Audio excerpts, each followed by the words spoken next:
आज हम पढ़ेंगे बेंजीन वलय की इलेक्ट्रॉन स्नेही प्रतिस्थापन अभिक्रियाएं या इलेक्ट्रोफिलिक बेंजीन नाइट्रोबेंजीन की इलेक्ट्रोफिलिक सब्स्टिट्यूशन रिएक्शंस। अब देखिए बेंजीन में नाइट्रोबेंजीन में नाइट्रो ग्रुप जो होता है वो डीएक्टिवेटिंग ग्रुप होता है या वीर सक्रियणकारी समूह होता है जो कि बेंजीन रिंग को डीएक्टिवेट करता है। इसलिए इलेक्ट्रोफिलिक सब्स्टिट्यूशन रिएक्शंस जो हैं वो यहाँ पर बहुत स्लो होती हैं, ठीक है ना।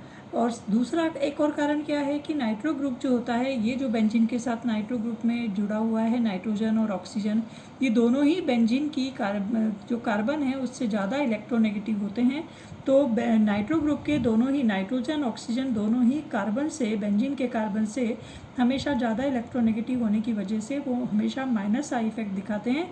और माइनस आई इफेक्ट दिखाते हैं इसका मतलब वो बेंजीन से इलेक्ट्रॉन्स अपनी तरफ खींचते हैं। साथ ही साथ दूसरा ये NO2 ग्रुप जो जुड़ा हुआ है, नाइट्रोनियम आयन जो ये जुड़ा हुआ है नाइट्रोबेंजीन का नाइट्रो ग्रुप, ये -M इफेक्ट भी दिखाता है। क्योंकि नाइट्रो के साथ जो ये डबल बॉन्ड लगा हुआ है वो फिर सिंगल बॉन्ड और फिर डबल बॉन्ड, तो ये कॉन्जुगेशन वाली पोजीशन यहाँ पर बेंजीन रिंग के साथ और ये नाइट्रो ग्रुप के डबल बॉन्ड की जो पोजीशन मिलती है, जो कि हमने पहले भी पढ़ा था -M इफेक्ट, उस -M इफेक्ट की वजह से भी ये बेंजीन रिंग को डीएक्टिवेट कर देता है और इलेक्ट्रोफिलिक सब्स्टिट्यूशन रिएक्शन स्लो होती हैं। क्योंकि -M इफेक्ट में भी वो इलेक्ट्रॉन्स अपनी तरफ खींचता है। अब आप देखिए कि यहाँ पर नाइट्रोजन पे पॉजिटिव चार्ज है, इसने बेंजीन रिंग से इलेक्ट्रॉन्स जब अपनी तरफ खींचे तो यहाँ बेंजीन रिंग पर पॉजिटिव चार्ज आया है अर्थो पोजीशन पे। अगेन यही सब कंडीशन होगी कि ये वाला बेंजीन रिंग जो है जिस पर इलेक्ट्रॉन्स की कमी है वो पास वाले से खींचेगा तो वो पेरा पोजीशन पे पॉजिटिव चार्ज शिफ्ट होगा। फिर ये वापस इलेक्ट्रॉन्स यहाँ से खींचेगा डबल बॉन्ड वाले, तो यहाँ पर अर्थो पोजीशन पे अगेन पॉजिटिव चार्ज आ जाएगा। इसका मतलब कि नाइट्रो ग्रुप जो होता है इसमें अर्थो पेरा पोजीशन पे पॉजिटिव चार्ज होने की वजह से यहाँ इलेक्ट्रोफिलिक सब्स्टिट्यूशन रिएक्शंस नहीं होती हैं। और इलेक्ट्रोफिलिक सब्स्टिट्यूशन रिएक्शन का मतलब क्या होता है कि कोई भी इलेक्ट्रोफाइल आता है और इलेक्ट्रोफाइल पे पॉजिटिव चार्ज होता है, वो इलेक्ट्रोफाइल ऐसी जगह जाके जुड़ता है जहाँ पर इलेक्ट्रॉन डेंसिटी उसको ज़्यादा मिले, जबकि यहाँ पर इलेक्ट्रॉन डेंसिटी है ही नहीं, पॉजिटिव चार्ज है, इसलिए कोई भी इलेक्ट्रोफाइल जिस पे पॉजिटिव चार्ज वाला आयन है वो यहाँ आके जुड़ नहीं सकता। इसलिए इलेक्ट्रोफिलिक सब्स्टिट्यूशन रिएक्शंस अर्थो पेरा पोजीशन पे पॉसिबल नहीं है NO2 ग्रुप में, और वो होंगी किस पे, मेटा पोजीशन पे, जहाँ पर कि पॉजिटिव चार्ज नहीं है। इसलिए मेटा पोजीशन पे ही यहाँ पर इलेक्ट्रोफिलिक सब्स्टिट्यूशन रिएक्शन होती है। और अब आप देखिए कि अगर आपकी बेंजीन रिंग की जो रिएक्शन इलेक्ट्रोफिलिक सब्स्टिट्यूशन रिएक्शन हम बोलते हैं नाइट्रेशन, जो HNO3H2SO4 के प्रेजेंस में है, तो वो कहाँ हो रहा है, दूसरा वाला नाइट्रो ग्रुप जो है वो मेटा पोजीशन पे आके लग रहा है। उसी तरीके से कॉन्सेंट्रेटेड H2SO4 के साथ सल्फोनीकरण हो रहा है, तो SO3H सल्फोनिक ग्रुप जो है वो भी मेटा पोजीशन पर आके लगेगा, क्योंकि ये सारी इलेक्ट्रोफिलिक सब्स्टिट्यूशन रिएक्शन हो रही हैं।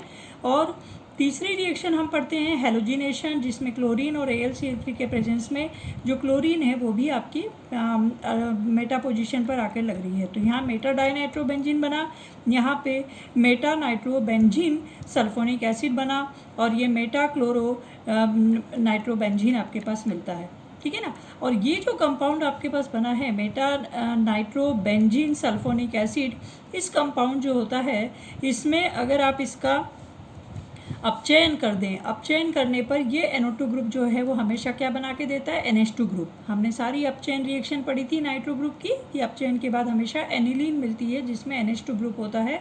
और इसलिए जो अगर NO2 की जगह इसका अपचयन करने पर NO2 की जगह अगर NH2 आ जाता है तो उसको बोलते हैं Meta amino benzene sulphonic acid, और इसी को मेटानिलिक एसिड भी कहा जाता है, ठीक है ना।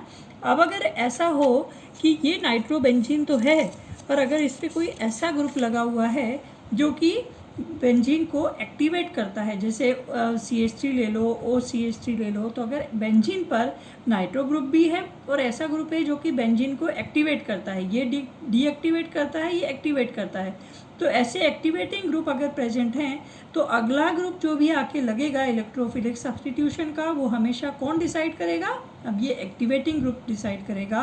और इसलिए जब एक्टिवेटिंग ग्रुप होता है तो इलेक्ट्रोफिलिक सब्स्टिट्यूशन कहाँ होता है, अर्थो पेरा पोजीशन पे होता है। और इसलिए अगला ग्रुप जो भी यहाँ पर आके लगेगा, नाइट्रो ग्रुप या कोई भी क्लोरीन या सल्फोनिक एसिड, वो कहाँ लगेंगे, इस CH3 के अर्थो और इस CH3 के पैरा पोजीशन पर लगेंगे। तो नाइट्रोबेंजीन में अगर कोई एक्टिवेटिंग ग्रुप भी प्रेजेंट है तो अगला इलेक्ट्रोफिलिक सब्स्टिट्यूशन मेटा पोजीशन पे नहीं होगा, वो अर्थो और पैरा पोजीशन पे होगा। अब देखिए बेंजीन वलय की न्यूक्लियोफिलिक सब्स्टिट्यूशन रिएक्शन, जनरली हम बेंजीन वलय में इलेक्ट्रोफिलिक सब्स्टिट्यूशन रिएक्शन देखते हैं, पर यहाँ NO2 ग्रुप जो है वो आपका क्या दिखाता है। अभी आपने देखा कि NO2 ग्रुप में हमेशा अर्थो और पैरा पोजीशन पे क्या रहे थे, पॉजिटिव चार्ज थे। अभी हमने माइनस एम इफेक्ट पीछे दिखाया था आपको, इसलिए अर्थो और पैरा पोजीशन पे, अर्थो पोजीशन और पैरा पोजीशन पे पॉजिटिव चार्ज मूव किया था, इसलिए न्यूक्लियोफाइल वो होता है जिस पे नेगेटिव चार्ज होता है। तो ऐसा कोई नेगेटिव चार्ज वाला आयन, यहाँ पॉजिटिव चार्ज है अर्थो पोजीशन पे, पैरा पोजीशन पे और अर्थो पोजीशन पे नाइट्रोबेंजीन में, तो कोई भी न्यूक्लियोफाइल जो होगा वो हमेशा कहाँ आके जुड़ेगा, जो कि खुद नेगेटिव चार्ज है वो पॉजिटिव वाली पोजीशन पे, और इसीलिए अर्थो और पैरा पोजीशन पे कोई भी ग्रुप आके जुड़ेगा। अब आप क्या करने वाले हो, नाइट्रोबेंजीन की एक्वस जो NaOH का एक्वस सॉल्यूशन आप ले लीजिए। NaOH में बेस होता है, तो base OH group negative charge है, वो नेगेटिव चार्ज वाला आयन कहाँ जुड़ेगा, अर्थो और पैरा पोजीशन पे, क्योंकि वहाँ पर क्या है, पॉजिटिव चार्ज थे। इसलिए यहाँ पर बेंजीन में, इसमें नाइट्रोबेंजीन में इलेक्ट्रोफिलिक न्यूक्लियोफिलिक सब्स्टिट्यूशन रिएक्शंस जो होती हैं वो अर्थो पैरा पोजीशन पर होती है। अर्थो पैरा नाइट्रोफिनॉल बन गया। अब अगर आप यहाँ पर क्या कर रहे हैं, नाइट्रोबेंजीन की रिएक्शन कर रहे हैं, सोडियम इथॉक्साइड की जगह इन्होंने पोटेशियम इथॉक्साइड लिया है। इथॉक्साइड का जो नेगेटिव आयन है वो भी अर्थो पैरा पोजीशन पे आके जुड़ जाएगा, अर्थो नाइट्रोफेनिटॉल पैरा नाइट्रोफेनिटॉल बन जाएगा। और अगर आप इसकी रिएक्शन अल्कोहलिक अमोनिया के साथ कर रहे हैं तो अल्कोहलिक अमोनिया में NH2 ग्रुप जो कि खुद नेगेटिव आयन है, वो नेगेटिव या न्यूक्लियोफाइल आयन वो भी पॉजिटिव पोजीशन पे जाके जुड़ेगा, मीन्स अर्थो पैरा पोजीशन पे जुड़ेगा। अब देखिए यहाँ पर क्या हो रहा है, जैसे ही बेसिक रिएक्शन यहाँ पर हो रही है, ये बेस OH का जो अभी यहाँ पर हमने पढ़ा था, अगर ये OH यहाँ पर जुड़ना चाह रहा है तो ये OH कहाँ जुड़ेगा, अर्थो या पैरा पोजीशन पे आ रहा है, तो ये OH आया यहाँ पे, और ये हाइड्रोजन भी अभी जुड़ा हुआ है। अब यहाँ पर क्या होगा कि ये वाला जो कार्बन है यहाँ पर नेगेटिव चार्ज, तो ये वाला जो कार्बन है इस पर इलेक्ट्रॉन्स की कमी है, तो ये क्या करेगा, इधर से इलेक्ट्रॉन खींचे, इसने इधर से इलेक्ट्रॉन खींचे, और ये नेगेटिव चार्ज जो है वो कहाँ मिल गया आपको, ये नेगेटिव चार्ज जो मेटा पोजीशन पे था, यहाँ पॉजिटिव चार्ज था, यहाँ तो ये OH आके जुड़ गया। जैसे ही OH यहाँ के आप के जुड़ा, वैसे ही वो नेगेटिव चार्ज जो है वो क्या हो गया, यहाँ आया। क्यों, क्योंकि इसने इलेक्ट्रॉन्स जो हैं वो अपनी तरफ खींचना शुरू किए, ठीक है ना। तो ये नेगेटिव चार्ज जो है, क्योंकि ऑलरेडी बेंजीन रिंग में नेगेटिव चार्ज यहाँ पर है ना, इसलिए वो नेगेटिव चार्ज जो है वो मूव करेगा, और अब वो नेगेटिव चार्ज जो है वो कहाँ जाएगा, यहाँ जाएगा इस पोजीशन पे। फिर धीरे धीरे यहाँ से वो नेगेटिव चार्ज, क्योंकि आगे वाले जो है डबल बॉन्ड्स अपनी तरफ उस इलेक्ट्रॉन को खींचना जाने की कोशिश करेंगे, और इसलिए वो नेगेटिव चार्ज जो है वो इस नाइट्रोजन पे आया। जैसे ही वो इस नाइट्रोजन पे आया, यहाँ पर डबल बॉन्ड वाला जो ऑक्सीजन है उसने अपनी तरफ इलेक्ट्रॉन खींचे, और ये डबल बॉन्ड वाले जो हैं उन्होंने उस नेगेटिव चार्ज को अपनी तरफ खींचा। बाद में वहाँ पर भी नेगेटिव हो गया।